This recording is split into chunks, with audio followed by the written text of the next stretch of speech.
बांग्लादेश की पूर्व प्रधानमंत्री शेख हसीना को सजाए मौत सुनाए जाने के बाद से पूरी दुनिया भर से अलग अलग प्रतिक्रिया सामने आ रही है। भारत, संयुक्त राष्ट्र समेत कई देशों ने सजाए मौत को गलत ठहराया है। वहीं अब शेख हसीना की फांसी की सजा पर कांग्रेस नेता शशि थरूर का भी बड़ा बयान सामने आ गया है।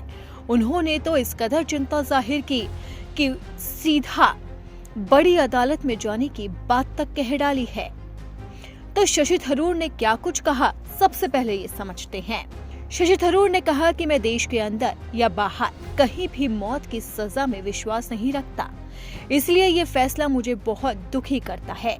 शशि थरूर ने सबसे बड़ा सवाल अनुपस्थिति में मुकदमा चलाने पर उठाया। उन्होंने कहा कि जब कोई व्यक्ति खुद मौजूद ना हो, अपना पक्ष ना रख सके, खुद की दलील ना दे सके और फिर उसे फांसी की सजा सुना दी जाए, ये उचित नहीं लगता।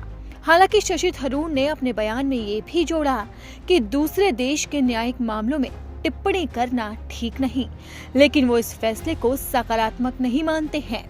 वहीं शशि थरूर के साथ साथ सजाए मौत पाने वाली शेख हसीना का गुस्सा भी भड़क उठा और उन्होंने सीधे तौर पर इस फैसले को मानने से खारिज कर दिया।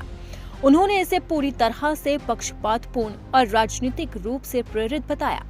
हसीना ने कहा कि ये सजा एक अवैध अंतरिम सरकार की ओर से गठित फर्जी अदालत ने सुनाई, जिसे जनता ने नहीं चुना। अंतरिम सरकार के अंदर मौजूद चरमपंथी ताकतें उनकी हत्या कराना चाहती है और आवामी लीग को पूरी तरह से खत्म करना चाहती है।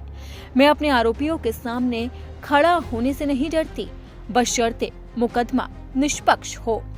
शेख हसीना ने अंतरिम सरकार को खुली चुनौती दी और कहा कि अगर इन आरोपों में दम है तो इन्हें हेग स्थित अंतर्राष्ट्रीय अपराध न्यायालय में ले जाओ, वहां सबूतों की असली परख होगी। आपको बता दें कि आवामी लीग को फरवरी में होने वाले चुनाव लड़ने से भी रोक दिया गया। हसीना ने इसे भी लोकतंत्र की हत्या करार दिया है। अब शेख हसीना पर मामला क्या चल रहा है, अदालत ने उन्हें क्या सजा सुनाई और उनके साथ साथ किसे और दोषी ठहराया, ये भी जान लेते हैं। दरअसल बांग्लादेश में साल 2024 में भयंकर हिंसा भड़की थी, जिसका आरोप शेख हसीना पर लगा था और हिंसा के बाद उन्होंने सत्ता से बेदखल होकर भारत में शरण ली।